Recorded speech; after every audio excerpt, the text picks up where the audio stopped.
नमस्कार। आज जनवरी मास 7 तारिख मंगलवार। आज भागवत बाणी जो मानकर हृदय रे एकमात्र श्रीहरिंकर प्रति भक्ति निवास करे से माने त्रिलोकर अधिवासी मानक मध्यरे भौतिक संपद दृष्टि अत्यंत निर्धन होइथिले मध्य परम धनी।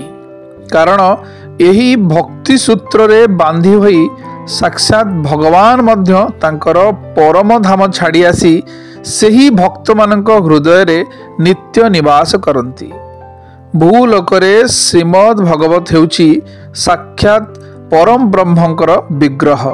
यार आश्रय नहीं यह शुणाइले तो शुणुथिबा लोके और शुणाउथिबा लोके उभय श्रीकृष्णंकर सारूप्य मुक्ति पाई थांती। सुतरां भागवतर आश्रय छाड़ी अन्य धर्म रे मातिबार बा कि प्रयोजन रही।